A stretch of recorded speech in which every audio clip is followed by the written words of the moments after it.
Marion Zipfel, donc on le disait, Donald Trump qui appelle à un cessez-le-feu, qui annonce qu'il y aura un cessez-le-feu entre l'Iran et Israël dans quelques heures. On va voir ça bien sûr. Ce qui nous intéresse parmi toutes les voix qui se sont fait entendre ces dernières heures, ces derniers jours, ce sont les réactions chinoises qu'on va tenter de décrypter. Quelles ont été les premières réactions de Pékin, Marion ? Alors, dimanche, la Chine a qualifié l'attaque américaine de grave violation du droit international, sapant la crédibilité des États-Unis et risquant une escalade régionale incontrôlable. Alors, depuis le Conseil de sécurité de l'ONU, l'ambassadeur Fu Song, lui, a exhorté toutes les parties, en particulier Israël, à faire preuve de retenue et à éviter de mettre de l'huile sur le feu en soutenant une résolution exigeant un cessez-le-feu.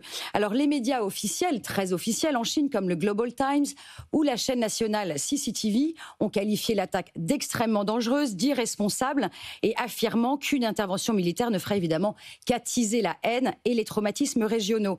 Dans le très officiel quotidien China Daily, Liu Xiang, qui est un ancien colonel de l'armée, qui a notamment été attaché militaire en Iran, lui ne mâche pas ses mots et conclut son édito de lundi en affirmant sans embâche que les États-Unis représentent le plus grand obstacle à la paix et la stabilité, non seulement au Moyen-Orient, mais aussi dans le monde entier. Évidemment, tout le monde parle du détroit d'Ormuz parce que 47% des importations de brut de la Chine se font par le détroit d'Ormuz. Ce que vous nous dites, c'est que c'est quand même l'Iran qui aurait plus à le perdre que la Chine dans cette histoire. Vous savez, on a beaucoup parlé de ces raffineries teapot, ces raffineries indépendantes situées dans la province de l'Est de la Chine, le Shandong, et puis ces pétroliers, les Dark Fleet, qui, c'est un réseau de pétroliers qui ne signalent pas leur position exacte.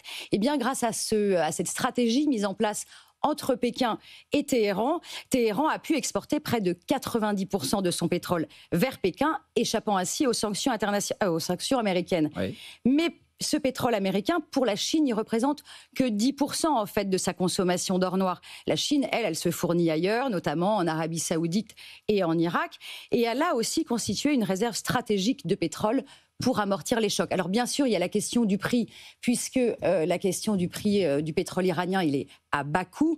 On dit, c'est un peu une boutade qu'il est moins cher que l'eau. Et Pékin, aujourd'hui, ne voudrait pas voir une escalade des coûts dans un contexte marqué par une économie un peu en berne. Ce que vous nous dites pour finir, c'est que oui, on parle beaucoup de pétrole, mais la Chine et l'Iran, c'est plus qu'une histoire de pétrole, finalement. Oui, alors les deux États sont liés depuis 2021 par un partenariat stratégique. La Chine en a beaucoup. Un partenariat stratégique a été estimé par le Financial Times à 400 milliards de dollars. Les contours sont plutôt flous et ils devraient courir sur 25 ans. La Chine voit aussi dans l'Iran, avec sa position de carrefour stratégique, elle y voit un allié, un pilier de son initiative des nouvelles routes de la soie, grand projet phare de Pékin. Mais c'est une relation qui est déséquilibrée.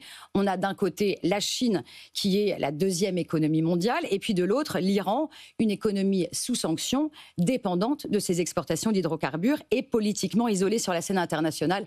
Donc Pékin avance avec prudence parce qu'elle ne veut pas heurter non plus ses autres partenaires du Golfe, notamment l'Arabie Saoudite, avec qui elle a renforcé ses liens économiques et diplomatiques.